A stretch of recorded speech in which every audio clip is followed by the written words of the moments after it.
That's the day-to-day. They know we ain't gonna play. Boy, it's UGA.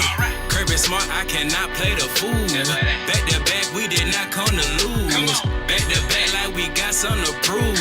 Pay your dues, dog nation on the move. What's up? We do a little bit different around here. We ain't gonna play. We ain't gonna play. Shut up and grind the tape. The tape. We ain't gonna play. We ain't gonna play. Them dogs in your face. Let's grind. We ain't gonna play. We ain't gonna play. Shut up and grind the tape. Shut up. Let's grind. We ain't gonna play. We ain't gonna play. Them dogs in your face. Shut up and grind. Let's grind. Grind the tape, bro. Grind the tape, bro. Grind the tape. The Shut tape. up and grind. Let's grind. Grind the tape, bro. Grind the tape, bro. Grind the tape, bro. Shut up and grind. Grind the tape, bro. Grind the tape, bro. Grind the tape. Shut up and grind. Grind the tape, bro. Grind the tape, bro. Grind the tape, bro. Shut up. Do anything you want. I ain't got no problem with it. I promise you that shit. Listen to the words. Garbage, a joke, clown acts, pisses me off. No, come find me. No, come find me. Listen to the words. Come find me. Garbage, a joke, clown acts, pisses me off. I ain't a hard guy to find. I promise you that shit.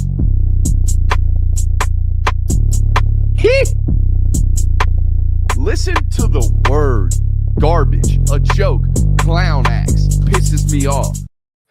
What is up, ladies and gentlemen? Welcome in to the Film Guy Network on a fabulous Sunday afternoon here inside the studio. You know how it is during college football season on a Sunday. Yours truly is locked in this studio, all solo, finna give you the best reaction show that college football has to offer. We're glad to have you in here today. Make sure you're firing off in the chat, hitting that thumbs up button, all that good stuff. We've got an absolutely loaded show for you guys today. Obviously, we got Georgia and Florida observations. Yours truly was there firsthand in person. Georgia Tech goes down. Miami does as well. Thank God the ACC has figured itself out. Virginia atop the ACC on November 1st, like we always thought it was going to be, like we all thought it was going to be going into the season. Of course, the Cavaliers at the top of the Atlantic Coastal Conference. Ohio State played with its food. Ole Miss kind of did as well. Indiana did not. We'll talk about that today. Texas holds on after a hot start. Vandy did everything they could to try to Indiana close lose that one. You know, Indiana kind of started that trend last year. We got a lot of debates towards the end of the year. Hey, this is a 2-loss team versus this 2-loss team. God forbid a 3-loss team, whatever it is. Oh, well, that was only a 3-point loss. It was a 3-point loss that felt like a 21-point loss if you actually watched the game. But we'll talk about that one today as well. Tennessee loses another heartbreaker.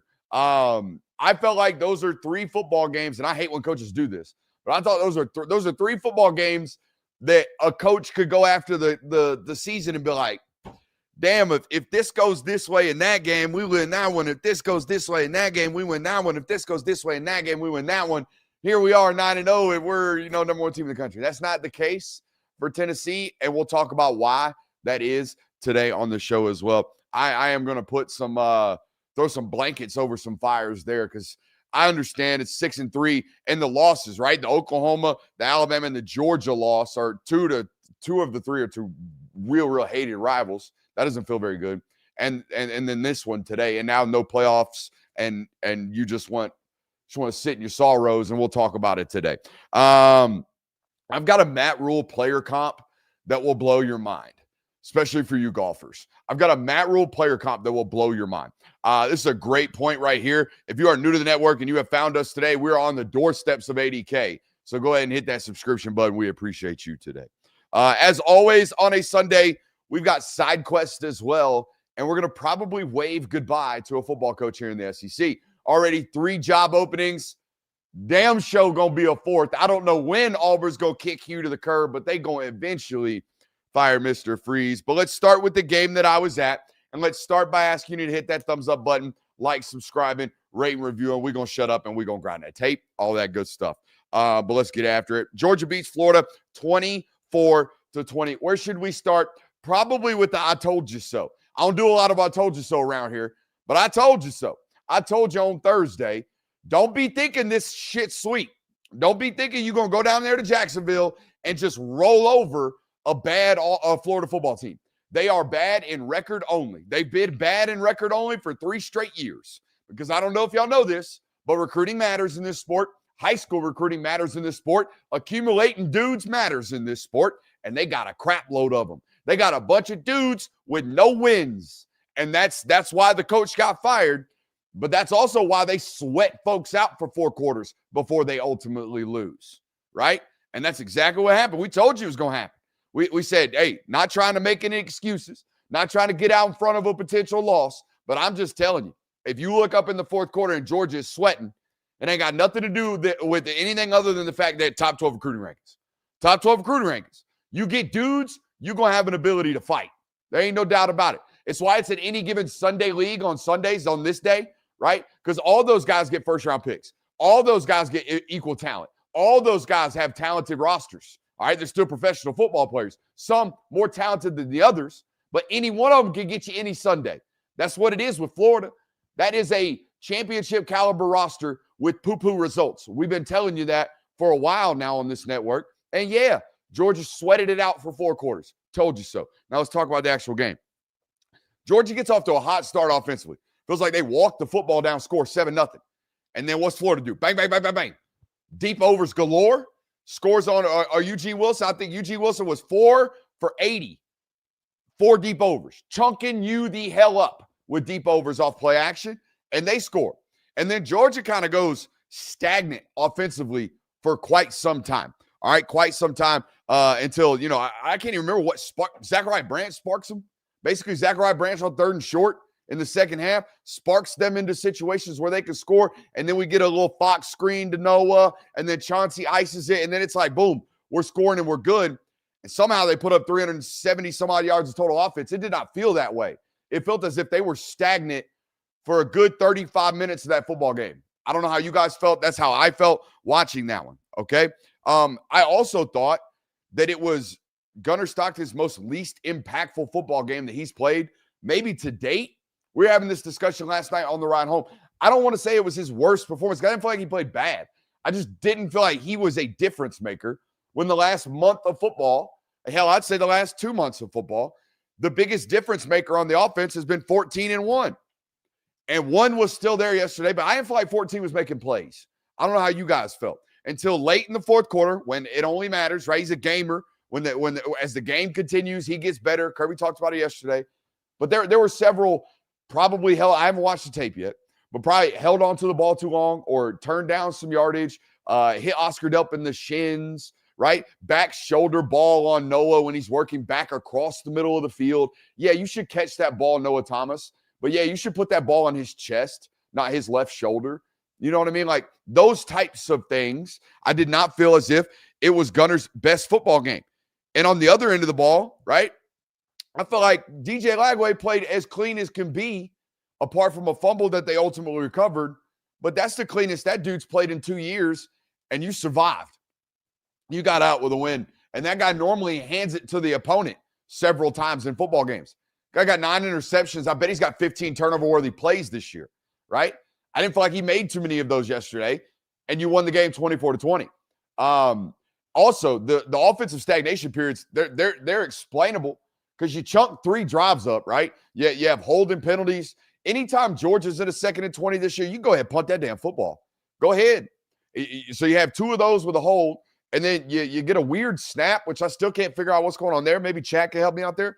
I still don't know what happened there. I think it was an early snap, bad snap, one way or the other. 2nd and 21, punt the damn ball. Like y'all have little to no chance of converting that nowadays. And I say that about most offenses, but especially yours, right? So there's that. But that explained a lot of the offensive stagnations to me. The defense, man, apart from, here's how I felt. I felt like Florida got 17 of their 20 points doing 2 things. Quarterback draw on 2nd down, right? Everybody expects quarterback draw on empty on 3rd and 5. Everybody does. But ain't nobody really thinking you about to run quarterback draw on 2nd and 20 out of empty. And that's what happened. They pick up a 1st down there, and that's a big one for them. I think Lagway late in the 4th quarter, late in the 3rd quarter, has another one in plus territory. And then the deep overs, which, by the way, y'all better figure out the deep over thing quick, Mississippi State ain't going to do it to you. You ain't got to worry about that. But Texas, that's what they are. Texas is a post-deep over football team. So I felt like Florida had, 250 yards of total offense yesterday, 290 yards total offense yesterday, and 130 of them came on deep overs. And then the subsequent, hey, we're acting like we're rolling, but we're really not. Now we're going to hit it in the flat because y'all are bailing to the deep over territory of the field. So all of that, major concerns moving forward. Not major concerns, a schematical, hey, better fix that before the next guy gets you worse. You know what I mean? That kind of thing. So yeah, it's very, very, to me, very, very telling that the defense got enough stops. All right. And Georgia iced the football game with a run play on 3rd and 7, which that's what I want to talk about. This game in this conference forever moving forward, as long as, especially as rev share actually gets regulated, like it seems like it's going to be, as these rosters start to become much, much more competitive and the parity continues across the sport of college football. And as 10 or 11 or 12 of these SEC programs really continue to start spending 15 of that $20.5 million on football rosters, these rosters going to be deep, these rosters going to be good, and these games going to be tight. We've been talking about this all year. So what is important? Criticals. Critical downs are important. 4th downs, 3rd downs, short yardage situations, red zone areas, big play moments. It's criticals. The critical moments in the football game will ultimately depict the outcome, period. It's explosives, turnover margins, all that good stuff. That matters. But these games are tight. These games are tight, so you win the criticals. Florida had a 3rd and 2 and a 4th and 2 with the game on the line, option to convert. They ran their 2 best plays, quarterback run and give the ball to Jaden Ball, and got stuffed. Absolutely stuffed. Turnover on downs, going back the other way. Georgia had a very similar opportunity at a much more difficult rate. 3rd and 8, ball at the 27, 25-yard line, whatever the hell it was. They're in 4-minute offense, trying to milk the clock to win the game. It's 3rd and 7, and what happens? They convert a damn 3rd and 7 with truck toss in the 4th quarter with 4 minutes left. That's Georgia football. That's Georgia football this year. I don't know what it was the last 18 months, but this year, all right, the last 2 seasons, season and a half, this season, this 2025 Georgia football team will stare you in the face, and they will not blink. For 4 quarters, they will not blink. And they're going to wait for you to make a mistake. Or worse or better, force you to make it, right? I feel like they did that against Auburn, forced the referees to put that in their hand. I feel like they did that against Florida, forced them, right? I feel like they did enough offensively to force that field goal to go wide right against Tennessee, right? And you can say, oh, they got lucky. They're doing a lot to put themselves in those opportunities to be lucky. Do you know what I mean? And what do I mean? How? 3rd and 2, 4th and 2, Florida can't do it. 3rd and 7, Georgia does, converts. Hey, how about that? How about the criticals again? Outrushed them, outgained them, won the turnover battle, outpossessioned them, and smoked their butt on 3rd down. I mean, absolutely smoked them. I think it was 5 or 15 for Georgia for 2 of 11 on 3rd down for Florida. So again, outrushed them, outgained them, won the turnover battle, outpossessioned them, and smoked them on 3rd down. Now let's save the whales, shall we? Because that's what y'all want to do. Y'all want to bitch, moan, and complain about the Zebras, despite the fact that your head football coach down there, Florida fans, said the damn thing wasn't a catch. But let's talk about it.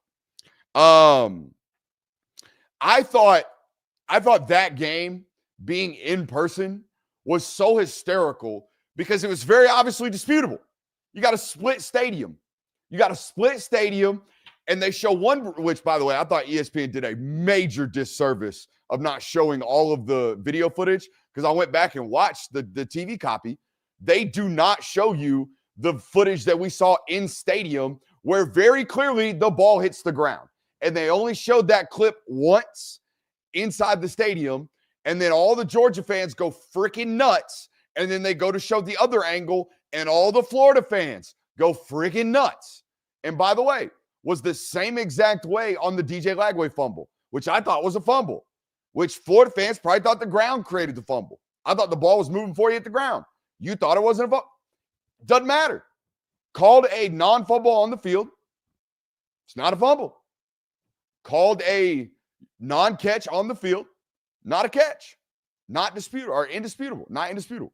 And like, again, had you been there in person, you could have seen all of the video footage that they're looking at, and you would have had the obvious reaction as a non-biased observer of they think it's a catch, they think it's not. It was called not on the field, so it must not be. You know what I mean? That's how it has to stick. I am not going to be here for it until the SEC allows people inside of the review booth, which, by the way, I think is malpractice that you don't. I think it's absolutely insane to me that the ACC and the ESPN have a contract together, and on those television broadcasts, we go to the ACC officiating office, but yet Greg Sankey and them folks out in Birmingham can't give us that.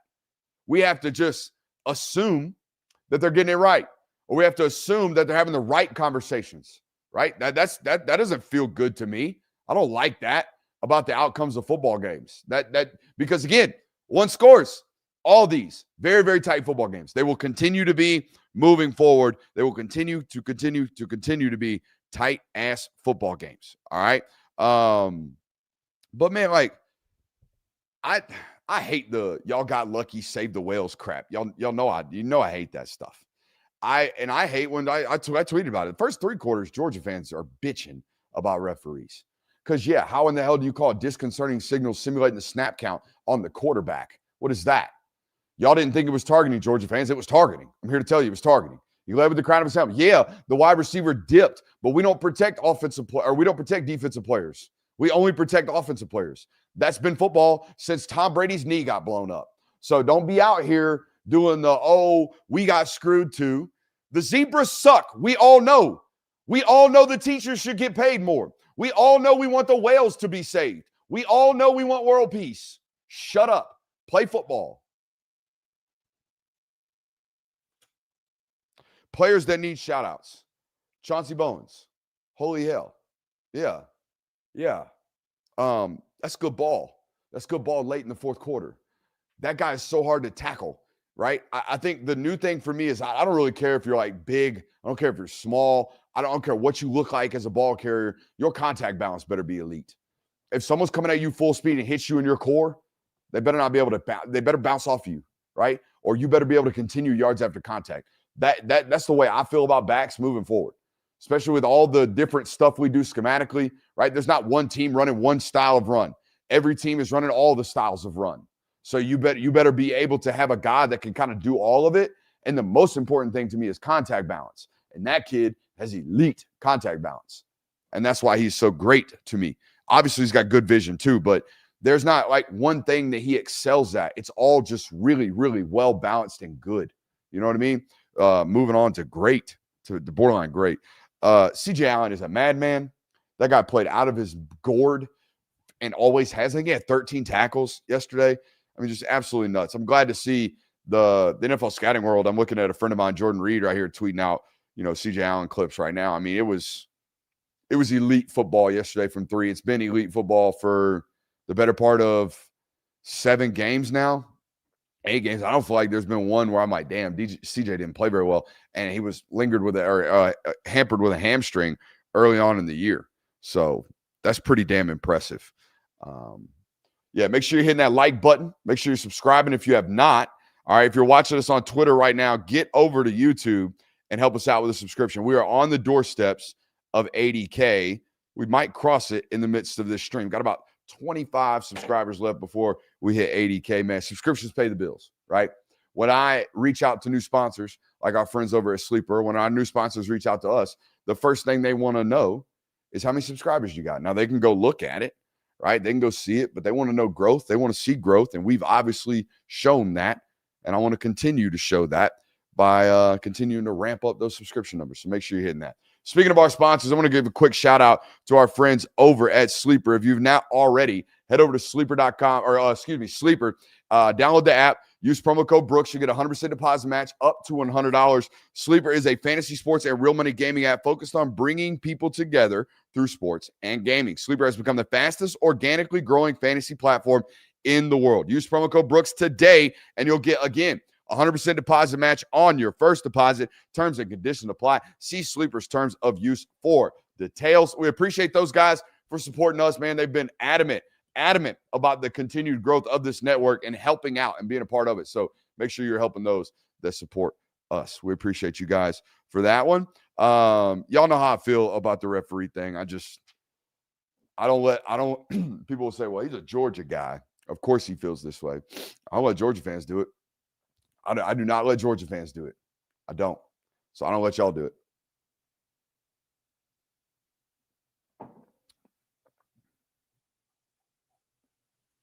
By the way, y'all, that environment, awesome. But if y'all get there at 9, don't be rolling in at noon. Don't be rolling in at noon. You know, like that. The pregame vibe there is supposed to be historic. It's supposed to be one of one. Now I know the construction was a lot going on down there in Jacksonville, but them pregame vibes did not feel like the world's largest outdoor cocktail party. They felt like a normal Saturday afternoon in SEC country, and that's not what that's supposed to feel like. Now, the in-game environment, you guys were hammered. Holy hell. Every single person I interacted with was belligerent, and good on you. Hell yeah. Give them hell.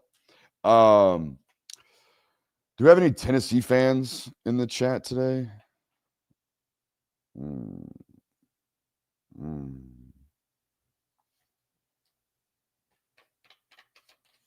Let's talk to him.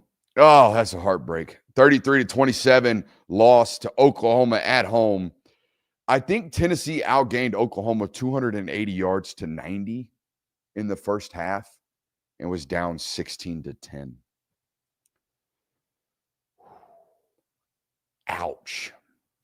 Again, outgained them 280 yards to 90 in the first half and was down 16-10 with Oklahoma getting the ball after the half. Ouch. That hurts. Now, how do you do that? If you didn't watch this football game, how do you do that? 2 picks, a fumble, and 2 missed field goals in the first half alone. I don't know what the history is. I don't know what the history is on those advanced data. Jonathan, if you're in the chat right now, figure out a way for AI to tell you the answer to this one. 2 picks, a fumble, and 2 missed field goals in the first half. Has a team ever won? Has a team ever won doing that? My answer is probably no. My answer is probably no. Now, going into that football game, I thought Tennessee was going to roll. I think I predicted it 34-20 or 38-20, something like that. I thought Tennessee was the considerably better offense, and they had a really good defense that could create problems for Oklahoma's offense. That's what I thought going into that football game.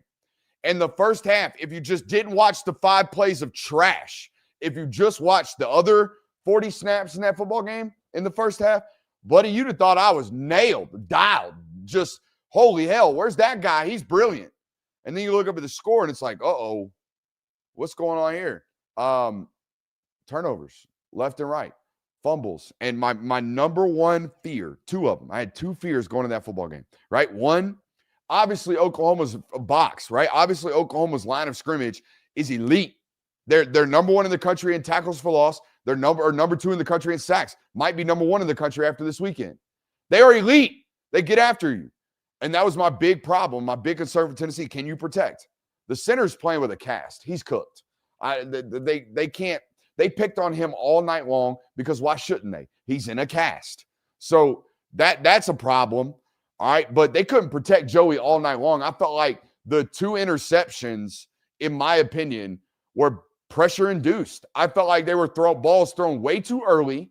And, oh God, I just got to get rid of it because I'm about to get hit. I'm trying to throw way too much anticipation. My wide receiver is not thinking the same thing I'm thinking. And now all of a sudden we're errant throws, right?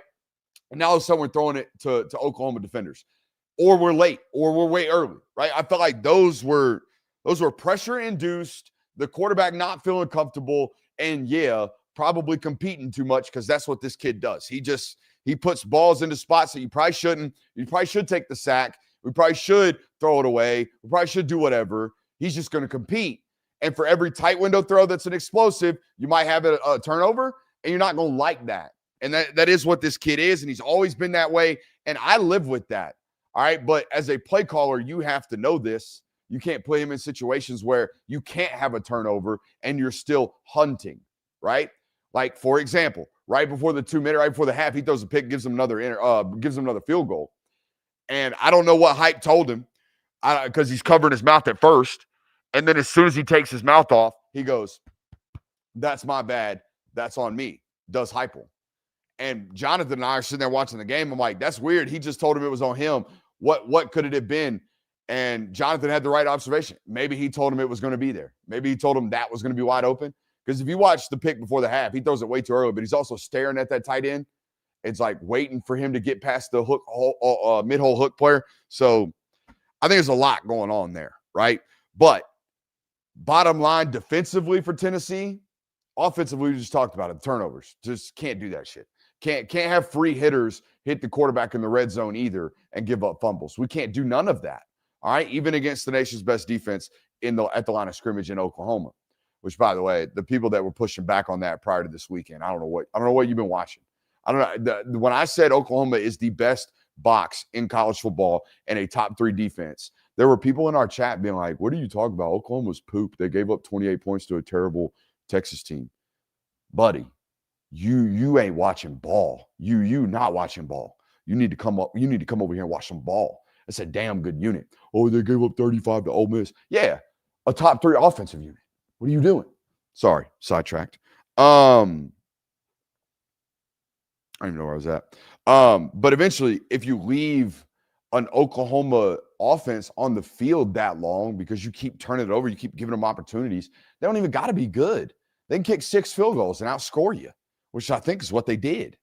Didn't old Short Shorts McGee kick 6 field goals? My main problem with Tennessee, I don't think they could tackle my toddler. I really don't. I don't think Tennessee's linebackers and safeties could tackle my 5-year-old toddler. I think he sauced that ass up right quick. I really do. I think the people that are out here hating on Heupel, or if you're a Tennessee fan watching us today and you're like, maybe this isn't the guy, shut up. Stop. Don't do that. Don't do that to yourself. Because here, look, I got no ties to nothing. I started covering Georgia in 2019 because it was my only opportunity. I've just been watching ball my whole life. And you know what Tennessee's been? I mean, since 2001, since 2000, Tennessee has been not a laughing stock, but Tennessee has been what Auburn currently is. Guys, that's what it was. Tennessee, for 20 straight years, was a 7-win football program. A 7-win football program. Y'all had a quarterback leave in March. You found one off the scrap heap, and you might win 9 games and be 3 or 4 or 5 plays away from being a playoff team. Shut up. Don't you ever come out here and say, maybe Hype's not the guy. Stop. Stop doing that to yourself. Because what you're going to do is turn around and end up Butch Jonesing your way back into this shit. You know what I mean? Like, y'all got to be very, very careful. And it's crazy to me. Now, look, that being said, this guy very, very clearly has to figure out red zone. And I'm petrified of any 2-minute drill he's ever the head of. It scares the shit out of me. I don't think he's very good at it. I think he needs somebody else calling plays in 2 minutes. Hell, I think he might need somebody else calling plays, right? We've talked about that on this network. I don't believe in head coaches calling plays. I think it's poop. I think it's a bad idea. I think it's going to inevitably create bad problems everywhere around you. You're not going to be whole. You're going to have areas of deficiencies on your football team. You're not going to be a lunatic enough to keep everything up to the standards because you're worried about what's my Waffle House card say here on 3rd and 2. And you're not even good at the Waffle House card 3rd and 2 because you're trying to be decent at all the other stuff too. You know what I mean? So he's got to figure that out. But don't be out here like doing the crazy stuff. By the way, your roster is only going to continue to get better, in my opinion. Like y'all are continuing to stack good classes. So, including Tristan Keys. Guys, there's going to be a year. There's going to be a year where Tristan Keys is a sophomore and Mike Matthews is a senior and Braylon Staley might still be around. You know what I mean? Like that's elite football. Y'all going to be good. Shut up. Shut up about all the negativity. That's the way I feel about it. But again, I don't have to stroke them checks for booster bases. I don't. That's not me. For you, OU, let's talk about OU. That's the first SEC team to score 33 points on the road with 350 yards of total offense since I don't know when. 33 points on the road, 350 yards of total offense. Guys, they threw it for like 169 and scored damn near 40. Possessions, short fields, field goals, goofies, getting the ball back, extra possessions, all the good stuff there for those guys. Y'all seem to found something. Y'all have seemed to have found something in Xavier Robinson, which is awesome. And John Mateer was healthy enough to be a major portion of the run game, which is awesome. Still got to consistently find a passing game. And what in the hell are we doing trying to give Tennessee the game back on an RPO in the fourth quarter with 6 minutes left? Automatic gives, Bubba. Automatic gives. So I hate RPO football because I'm sitting there in the car with Jonathan and Christian, and they're like, what are they doing? Why are they throwing the ball? I was like, well, guys, they called an RPO. He's just reading the box. He's just reading the box. The box is right there. They load it up because they have to, because they're down. So what does the box tell them? It dictates a pull read. It tells them to pull the football. But we're not supposed to be throwing the ball. Well, coach, you called an RPO. That's on you, Bubba. And then we throw a pick. And now we're all like, oh God. Yeah, probably should have just lined up and ran counter, Probably should have just lined up and ran jet. Probably should have just ran quarterback jet read, something like that. But no, RPO football is fun. RPO football is cool. Indiana scoring 55 with a lot of RPO football. Like, yeah, woohoo. It gives us the best opportunity to be in the best play. Okay. Make sure you hit that thumbs up button, like, subscribe, rate, review. Seems like a down day for a Sunday show. Not going to lie. Seems like a down day. We need to pump those numbers up. We need your help in the chat today. Oh, yeah. I mean, he's got it. Back to the hype thing. He's got to figure out red zone play calling, 2-minute, and field goal kickers, which now that I say all of those things, that's a lot of critical issues. Like, say what you want about Florida. As long as I've been watching SEC football, Florida's always had a dynamic kicker, and Florida's always had a great punter. Like, they're never bad on special teams. Florida's always good over there. It's all the other stuff that they got to figure out. Now you got to come figure out all this stuff over here in Tennessee because y'all are some crap in the criticals, and that's not good. That's why you're losing football games. Let's talk Texas. How about you Longhorn fans? 2-0 since I tweeted about you losing out. Not only 2-0, I think you've outscored opponents in the last 60 minutes. In the 60 minutes of football games since I tweeted that. All right, 60 minutes a game, actually, right? The second half of Mississippi State, the first half of Vandy. I think you've outscored opponents 48-3. Hell yeah. Good on you. Hey, you know what I mean? Hey, good on me for helping you out there because I don't think you get there without the old Brooks Austin curse on the tweeter machine. So shout out to that. Let's talk about it. What a start. Up 24-3. Within the first 17 minutes of this football game. I think it was 22 minutes. First 22 minutes of this football game, you're up 24-3. Have only watched the TV copy, like most of these, because I got back at 3 o'clock in the morning last night.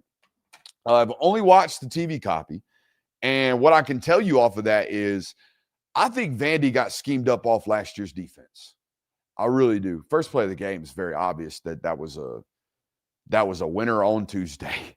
All right. And what do I mean? Well, I watched the TV copy and I see the 50 down front, single high safety, playing a lot of cover 3 is Vandy. What are they doing? They're doing the same blueprint that they tried to use last year against Texas, the same blueprint that Georgia used not once but twice last year against Texas. And we told you on Thursday in our final thoughts, we thought Vandy would try to do the same thing again.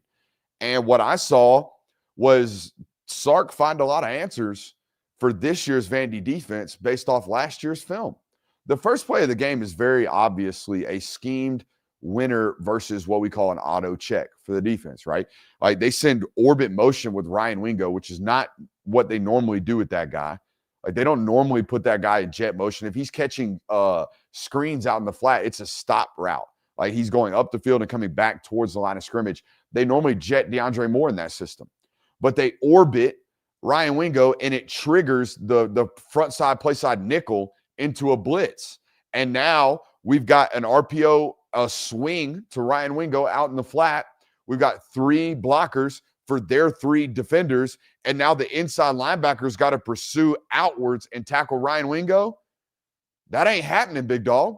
It ain't going down like that. 75 yards to the door. Schemed on Tuesday, if you ask me. Schemed on Tuesday. So, and I know there's a lot of Georgia people in the chat. They'll be like, well, if they figured them out, what if they figure out Georgia? I don't know that to be the case. I would say this. Texas needed to figure out how to handle a 50 down front because I would imagine Georgia was going to throw that at them again. But the other thing about this is that they haven't had to, defenses haven't had to scheme them. They've just beaten them with dudes this year. And Vandy couldn't do that. I thought that was the other noticeable thing, right? Arch continues to blossom as a passer, but you probably looked up and saw 300 yards and was like, oh, Arch finally did it. Arch finally played good. No, he played lights out to close the football game last week, and you'd have known that if you watched our study and if you'd have watched Paul Feinbaum on 430 on Tuesdays. You'd have known that. You'd be like, damn, I'm going to go buy some Arch Manning stock. That's what I'm going to do. Meanwhile, I was holding all of it. Paul was holding all of it, right? And now it's blossoming. Now everybody's like, oh, it's fixed. It was fixed. He was growing out of all the problems last year. The thing that was different about this game, they could protect him. I don't feel as if he was dying out there. I don't feel as if I was worried about his personal safety. Did y'all? I didn't. I didn't feel as if it was that way. I feel like the first time all year they were able to keep that kid upright. And what did he do? Gutted him. Absolutely gutted him. You know what? Here's my take. You can't leave Colin Simmons unblocked. I don't care if you're reading him. He's too twitchy to be read. Oh, let's get the best athlete. What did I just get a text about?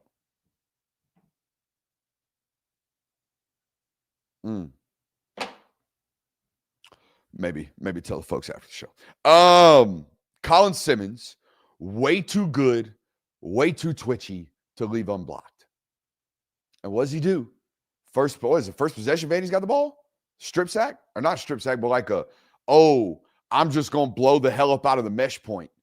And I'm going to play both the running back and the quarterback because I'm that twitchy. I'm that good. I'm that much of him. So, yeah, that was pretty insane. I was curious how Vandy came back. Then I watched it. And, hey, what are we doing? What are we doing busting coverages up 3 scores in the 4th? Anybody got an answer for that? Huh? Anybody? I still got sleep in my eye from this morning. Holy hell. Anybody worried about that? Anybody concerned? No? All right. Well, you won the game, but like, whoa. That was weird. Also weird. The internet crushing Diego Pavia. Now, Jonathan did tell us this in the offseason. He was like, hey, hot take, unless it doesn't happen. I think people are going to spoil on this Diego Pavia Vandy like underdog story. I think people are going to get real tired of this. And he not doing himself no favors, obviously with the Heisman comments and all that good stuff. And I think I got caught up in some miscontext last week. And I think the internet got caught up in some miscontext this week, right? Is Beamer really fired? Are y'all out here telling me, is that facts? No way. I know Shula got fired. I didn't feel as if that were worth talking about. Yeah, I think Mike Shula got fired. All right. We're good on that. Mike Shula was a sitting duck. We all knew that. Where was I even at? Oh, the Pavia thing. So Pavia flips the football to, I think, number 15 or number 17, whoever it was for Texas. Internet goes crazy. Dude, shut up. Get back in the huddle. Why are you getting a personal foul? This shit's embarrassing. You're 27 years old, right? Doing the whole thing, right? And so I go watch the game, late last night when I got home. And what you realize is on that scoring possession, that kid that Pavia flipped the football to gets a personal foul for a late hit out of bounds, like 5 yards out of bounds. Like he tackles and drives Pavia into the Vandy bench. That's how far out of bounds the hit was. So they get a personal foul there. And then Pavia scrambles for like a 25-yard touchdown run. And the kid that hits him that he flips the ball to, that kid's like 7 yards in the back of the end zone when Pavia's at the 2. They collide, like big collision at like 4 yards into the end zone. I would argue that if Pavia flops there, it's a late hit. So, yeah, Pavia kind of just like throws the ball because it's like 2 plays out of the last 6 that the Texas DB was just being an asshole. You know what I mean? So I'm cool with it. If you go back and watch it, I'm cool with it. All that being said, you're not a playoff team. I don't think either one of those teams are a playoff team, but that's okay. They're really, really good. They're really, really good football teams that are hard to beat. So there's that.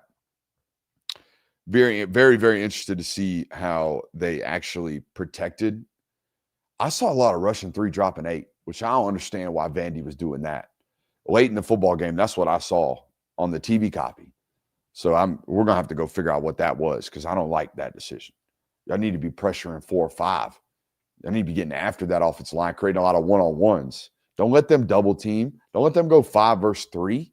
That helps alleviate all their problems. That lets old Gooseby or whatever, it lets him help out his left guard. That you can't. That lets Brandon Baker out there help out the right guard. You can't be doing that. I don't think you can be doing that. Hey, the ACC, this is why you can't have nice things, guys. This is why you can't have nice things at all.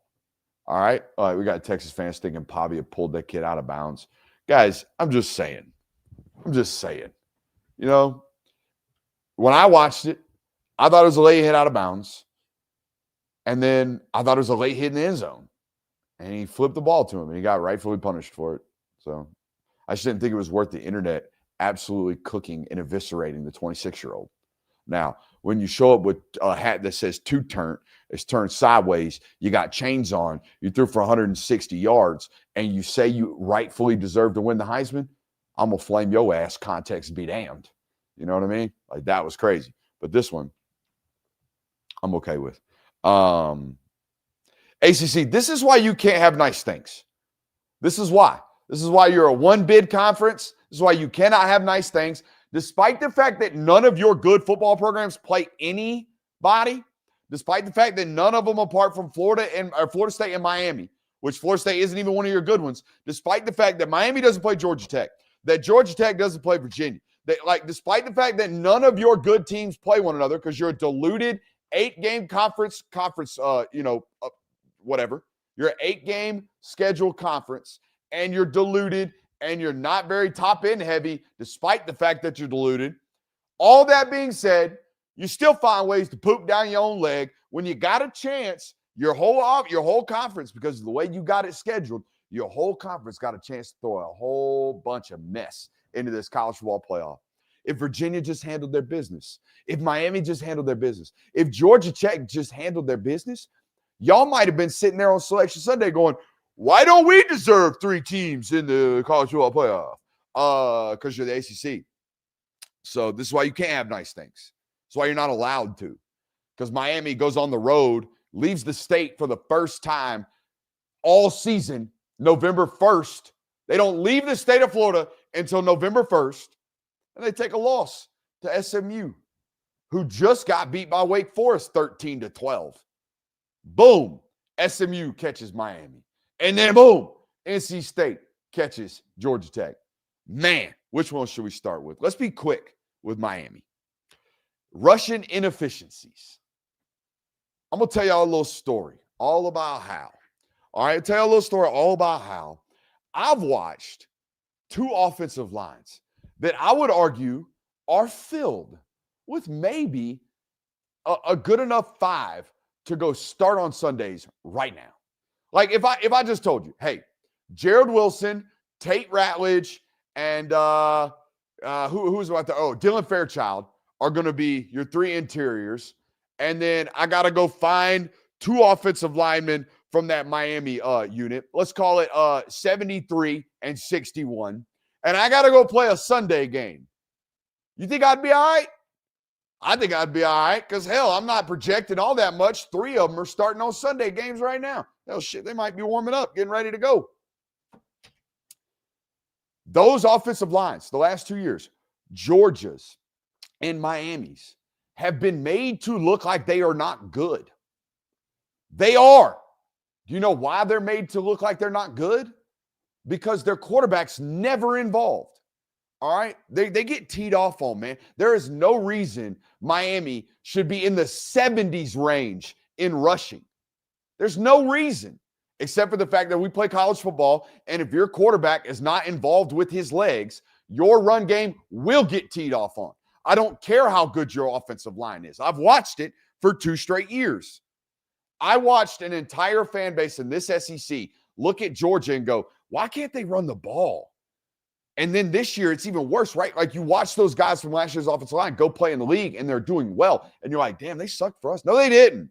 No, they didn't. They were blocking heavy boxes and very, very committed defensive football players because they know if you do this and we're in man-to-man coverage, you handing that ball off to that running back. And even if you don't, I'm going to sack you before you get the man-to-man winner. I've seen it for 2 straight years, man. 3, really. 3 straight years where teams that have great offensive lines and great running backs just can't run the ball with this guy at the quarterback. It's not his fault. He'll be fine on Sundays with that, but all the other stuff's going to crush him as a leader of an organization, because that's the other thing we got to talk about. What in the hell are we doing? What are we doing going to a microphone after a game in which we threw a game-losing interception and saying, and I quote, I just executed what was called? Sir, no, you did not. Sir, you threw that ball behind that wide receiver. Sir, we're picked off in the red zone in overtime. We just lost the football game. By the way, it was our 2nd interception in the ball game. And we say, I was just executing what was called? I would rather be frustrated with a guy that I'm watching as a fan or a coach. I would rather be frustrated with the Russell Wilson aspect of things of he's just giving us quarterback speak all the damn time than to be way too honest and say crap like that. Because that's a PR nightmare. That's a PR nightmare. You can't do that.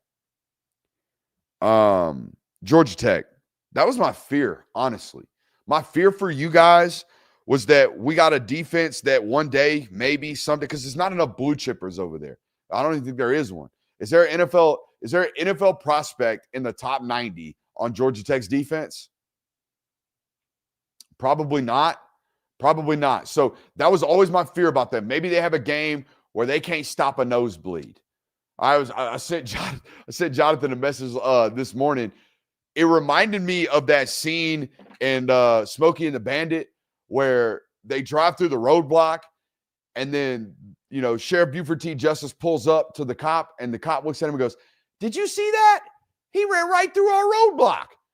And Sheriff Buford T. looks at him and goes, you some bitches couldn't close an umbrella. That's the way I feel about this Georgia Tech defense in games like this. They couldn't stop a nosebleed. They couldn't close an umbrella. Speaking of umbrellas, how about the curse from old Christian Kirby? How about that? How about the curse from old Christian Kirby over there? Popping an umbrella on their butt on Wednesdays inside the studio, putting a hex on Georgia Tech, and then bang, Georgia Tech loses. You can blame Christian Kirby, Georgia Tech fans, for that one right there. By the way, I think Georgia Tech's probably going to have to win out, like or lose to Georgia and then win the ACC. But there is no way. I don't think there's a way that they beat Georgia and lose the ACC championship game and go. I think that is a one-bid conference, and it'll be the winner of the conference championship. All right, in my opinion. So there's that. Yep, Virginia atop the ACC in the driving seat November 1st, like we all figured. Like we all, going into it, we picked them. The Cavs, the Cavaliers. Gotta be old Tony Elliott's ball squad out there. Nope. I don't think anybody had it. Ohio State, y'all see this? They was playing with their food for about, 35 minutes. There was a moment in that football game, it's 17-7. Doesn't look like Penn State's got a damn chance because Ohio State's got the ball, 17-7. They got 3.5 minutes left, whatever it was, in the second quarter. They're getting the ball back after the half. So we got a chance as an offense right now to go down, score in a 2-minute drill, go up 24-7, get the ball back after the half, come out, beat them again 31-7. And now that game is iced. We can absolutely murder these people in the middle 8. But instead, Ohio State puts the ball on the ground, fumble. Penn State picks it up. They find a way to magically garner 12 yards of offense to score another touchdown. And now all of a sudden it's 17-14, and you look at that before the half, and you're like, uh-oh, Ohio State's in trouble at home. No, the hell they were not. No, the hell they were not. That game was never, ever, ever in doubt, in my opinion. One team could move the ball. The other team was hoping Nick Singleton and Katron Allen spit one and got us into scoring position. That was that. Guys, they got outgained by 280 yards, did Penn State. That game was 480-200. That's what that was. Not anything else. That game was, Penn State got the ball at the 12, and they scored one time and then had a decent second drive. Outside of that, poo. Ohio State squeezed it. So I'm good on that. I really wish we could show you that quarterback, Julian Sayin. He's playing great ball right now. Again, you Big Ten fans watching us, just absolutely bombard your league office with quit being a you-know-what about all 22 footage. I'm trying to learn ball. It's so frustrating. I'm not cutting TV copy. I will not do what we do around here on TV copy. It won't happen. It won't. So great to Carnell Tate, great to Jeremiah Smith. I'm sure they're doing awesome things to get you guys open. Julian's saying, awesome job. But it ain't the network. It's the conference. The conference has decided that we are going to squeeze every single dollar out of every single licensing agreement we possibly can humanly do. And anybody that is infringing on any type of our billion-dollar income needs to be silenced right now. We need to shut their channels down as fast as possible because, God forbid, we got a kid in his mom's basement breaking down Oregon tape. Can't have it. Can't have it.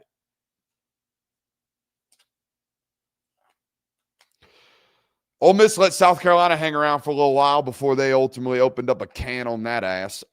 Perhaps we finally avoid the Lane Kiffin letdown. I hope so. Also, by the way, I'm sure it's sold out late. Ole Miss fans, y'all got 2 more home games. One against Citadel and one against Florida. If you don't absolutely sell those things out, I'm going to criticize you, okay? Because your head football coach wants to stay there. I think he does. I think Lane Kiffin wants to stay at Ole Miss. I really do. But if that Florida game isn't sold out by Wednesday, y'all can't act like you're as committed as other football programs are. You cannot. You have a top 5 football program in the country. Those next 2 home games need to be sold out and slam-packed. You need to make that guy feel loved. And I know he feels that way. I'm sure he talks that way. But y'all need to show up. Y'all need to show up the next 2 home games, all right? And then go show up in the playoffs when you have a home game as well. Because, man, y'all are fighting for your life. Fighting for your life with regards to your head football coach, and everything the rest of the way matters. It really does. All right? So show up and buy them tickets, man. Show up and buy them tickets. All right? Because I think you're a playoff team, and I think you're going to be all right. My only concern on your schedule moving forward is at Mississippi State. I think you should handle Florida at home. I think you should beat them. I think you should beat Citadel. I think you should. So you got 3 games left. 2 of them are at home. One of them is against a non-power 4, and you can lose one of them and still be a 10-2 playoff team because you have only lost to Georgia and you handled the rest of your schedule. So I think you're all right. That's crazy to me, but I think you're all right. Say it with me now. Say it with me now. All my homies hate Hugh Freeze. I shouldn't harbor the word hate. All my homies dislike Hugh Freeze. Yeah, we out on this one. We've been out on this one. I've been out on this one for like 2 years now. I've been out on this one since like game 3 of the Peyton Thorne experience. When I watched that dude ask Peyton Thorne to turn his back to a comeback and not throw a pick, and then go up after the game and be like, we just got to get good quarterback play. No, sir, you suck. I do not like you. I do not like you because I don't like victim blaming. I don't. And your quarterbacks are 100% victims.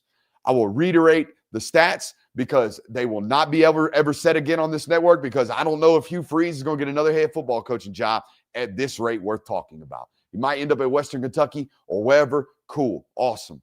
But Hugh Freeze, 13 years as a head football coach, 12 years as a head football coach, however many years, never won the turnover margin, ever. Once, 2020, Liberty, COVID-shortened season. He got the turnover margin there. They've had 25 or plus turnovers 8 out of his 11 years. 8. You know how many times Kirby Smart's done that? You know how many times Ryan Day's done that? You know how many times Nick Saban did that? How many times Lincoln Riley's done that? Y'all think Lincoln Riley's a poop football coach? You know how many times he's done that? 0. Hugh Freeze done it more times than not. That dude.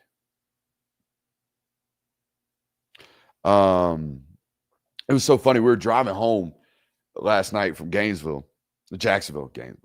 And I'm hate watching Auburn, right? It's just 10-3 in the third quarter. And I'm like, they gonna do it. They gonna lose to winless, conference winless Kentucky at home to ice this man's career at Auburn. To ice it. And we're sitting there watching it, and Kirby's in the back seat, and he goes, hey, I know the SEC is great and all, but may I suggest we watch maybe something else other than this shit? I mean, good God. So at least Georgia Tech's in a sweater. So we exchanged hate watching the homie Hugh Freeze for allowing Kirby to hate watch Georgia Tech. Both ended up losing. So that was fun. We enjoyed that. That was a good time. Man, I spoke to a source before this. Apparently, it was relatively quiet out there on the farmland. I don't know if they're going to officially fire Hugh Freeze today, but you can bet your ass as soon as we end this stream, the homie Pete Nako is going to be fired off the tweet about Hugh Freeze getting fired. It's just like they wait until Sunday's reaction show, and then they go ahead and cook the dude. Yeah, he needs to be fired. He needs to be fired. He needs to be fired soon, ASAP. And James Franklin needs to go up and go ahead and take that job. Now, I don't know who they hire. I don't know what they ultimately go do. There's a meeting today at 2 p.m. That means he's cooked. He gone. Now, here's the real take. Because, I mean, yeah, we all know why Hugh should be fired. There ain't even no debate. There's no even take to have there. We've dumped the takes on that one. The guy needs to be fired. He should have been fired last year, I thought. Actually, that's a lie. Shouldn't be fired last year. Had too good of a roster this year. Needs to be fired now. If anybody, if Georgia, Alabama, Ohio State, anybody, Ole Miss, anybody that's going to win 9 or 10 games this year, if you can figure out how to get either one of these rosters from Auburn and Florida, if you can figure out how to get the best players from those rosters to decide that they want to play together still at their next stop, you might win a national championship up off this shit. I'm dead serious. Guys, if Georgia's defense next year, or if Ohio State's defense next year, or if Alabama's defense next year, if Georgia's defense next year gets Jared Smith, the 5-star edge rusher who's played great football this year, in an ugly-ass 41 jersey for them out there at Auburn, if Jared Smith, Eric Winters, and Bryce Dees, just those 3 football players, don't even add in DeMarcus Riddick, if those 3 football players who were true freshmen this year, if those 3 kids decide that they want to go and play at their next stop together, you might have a national championship caliber defense. for like 2 straight years. Those guys are great football players. I feel this way about Florida's weaponry core. If anybody gets those weapons and maybe like the right tackle from Florida, you got a 35-point per game offense next year. If you add those football players to an offense that, here we go. If those 4 players at Florida's offense, if the Sturdivant kid, the Eugene Wilson kid, the Vernell Brown kid, and the Dallas Wilson kid, and the right tackle, if those kids get paid a collective $5 million to go to Oklahoma next year, that might be the best offense in the SEC. You know what I mean? That's what I'm paying attention to. I'm paying attention to, hey, these rosters are good, but their coaches just got fired. Which one of you GMs is smart? Jim Nagy, are you smart enough to preach this to these kids? Can you get them? Yeah, I don't need, like, yeah, Jaden Ball, great. Like, now I think we're asking for too much at Oklahoma, right? Like, yeah, if Oklahoma gets them all, they're great. Yep. I mean, I think we're asking for a little bit too much. But the Cam Coleman sweepstakes is going to be nuts. I think Nick Singleton still got a year of eligibility, which Nick, I know you got $1 million or whatever it was from Auburn, but an RPO offense was never for you, buddy, ever. You should have been in an air raid system that gave the slot 90 receptions a year. That's what you should have been in. And it's awesome that we got paid $1 million, like I said, but we made a bad decision from a scheme fit. Hey, question to the chat, because I don't think it's insane to ask this, despite the fact that some people hopped in my mentions, like a buddy of mine, Bud Elliott, who is extremely smart, and I wish he would have explained to me why he thinks it's such a landslide question. What is a better job, Florida or Auburn? Because people were like, oh, it's so easy, Florida. Oh, if it's so easy, then why the last 3 football coaches suck down there? And they'll say, well, Dan Mullen won. Last 4. McElwain was poop. Muschamp didn't work out. Mullen was crashing out towards the end of it. And now Napier sucks. What is it? Because if it's such a great job, why can't guys win there? And is it because those guys are bad football coaches and the next one's going to be a good one? Is that what it is? Are we just conceding the fact that those 4 football coaches don't know what the hell they're doing? Is that what we're doing? Okay, like those guys had spurts of wins. They all did. They had spurts of like really, except for Billy. Billy was constantly 500 and constantly bad in conference and constantly good at recruiting. That made no sense. All right. I had a grandfather once, RIP Ron Austin, just passed away this past spring, or past fall. He had the damnedest luck with boats. He lived on a lake out there in Texas and had the damnedest luck with boats. He'd buy one boat, some bitch wouldn't float. He'd buy another boat because the other boat wouldn't float. Now this engine's got problems. Buy another boat and the damn problem. Had the damnedest luck with boats. Florida got the damnedest luck with football coaches. Just one of them can't do one thing, but the other one can, but can't do the other thing, right? It's like, what is it? Is it as good of a job as I think it is, right? But I think Auburn's a damn good football job. I think, like, hasn't Auburn been more nationally relevant, more nationally competitive more recently than Florida has? Don't they have a face and a keynote booster? Who's the face of Florida wealth and royalty? Because I know who Yellowwood is. And why does that matter? Because we're in a player acquisition sport. Both of those teams recruit at top 12 levels.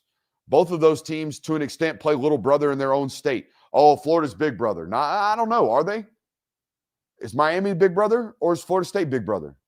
Because Miami's beat the hell out of you the last 2 years. They seem like they're big brother in your state. Alabama's for sure 100% always big brother in the state of Alabama. And maybe that's why Florida is the better job. And maybe that's why everyone doesn't even bat an eye when they say Florida's the better job.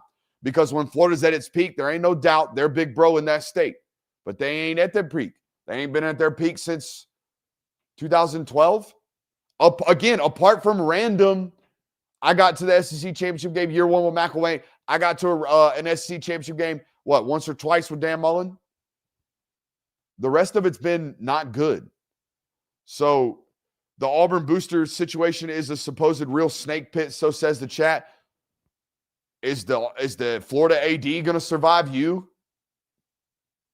You know what I mean? Like there's a lot at both spaces that I'm like, well, I don't like this. I don't like this. Well, I do like this. I do like this. Like I love Florida's talent pool, but Florida's talent ain't been the problem. Florida's had talented rosters as long as I've been watching this sport. So why can't they win? Why haven't the last four won down there? And someone brought this up to me yesterday, and I'm like, well, maybe because the last four just aren't good football coaches. Like, y'all know I don't love Dan Mullen as a football coach. Y'all know obviously we've figured out Jim McElwain's not a supreme football coach, right? I think we found out that Will Muschamp is a really good defensive coordinator, but he is not a good head football coach. We found that out at 2 stops. I think we know Billy Napier was in over his head and not that good of a football coach. So maybe it's the job and the AD hiring bad guys for that job. But if Lane says no, why are we assuming that Eli Drinkwitz is going to take that job? Because Vegas says so? Eli Drinkwitz just got a $300 million stadium expansion and has random boosters that show up at his place and drop off $63 million and don't even want their name on it. Missouri ain't all that bad of a job, guys. I don't know if you know that. And when he goes 9-3 at Missouri, they're happy as shit out there. If he goes 9-3 at Florida 3 years in a row, you might try to fire the guy again. So I don't know. I asked that on social media. Everybody's like, oh, that's an easy answer. I don't think that is. I don't think that'd be the case. I don't think that is such an easy answer. Let's handle some side quests. Hey, you know who Matt Rule is? Matt Rule is the bogey golfer that thinks he needs a new set of irons. That's all. I'm a new set of irons away from being a scratch golfer. I just need to buy the Big Bertha driver. That's it. One lesson. I'm dialed. I'm going to be out. No, dude, you're a bogey golfer. That's what you are. You shoot 90. That's what you do. You're not a set of irons away. No, you're not. You're not, I just need better players away. No, you're not. You're just a bogey golfer. And you might have a good swing, and it might look okay. And if you play a par 3 course, maybe you go play some par golf. But when we play big boys, when we play on big, long yardage courses, yo ass shooting 90. That's what you're doing. When you go play a top 25 football team, you go lose. That's what you do. And you can go, and I'm sure Nebraska fans are like, we're so close. Man, we just need a new set of irons. That's all we need. We just need better players. That's all we need. We just give him the resources everybody else has got. He'll be all right. Just need a few more players. That Utah game got ugly late, but it was ugly from the jump if you watched it. I mean, that box score is like, whoa, they really closed it strong. Nah, they opened it strong. The Bearcats didn't have a damn chance in that football game. Not one. Not one. How about Jeff Lebby and them boys? Jeff Lebby, your whole football team can come on down and accept the I Love Football Award. Because do you have any earthly idea? How hard it is to lose, they lose 13 straight conference games under this head coach?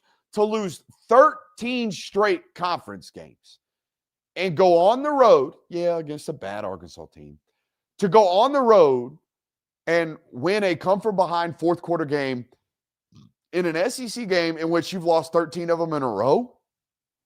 Man, that's big-time shit. That's big-time I Love Football stuff. That's what that is. So awesome. Awesome on you guys, and damn if you didn't deserve that.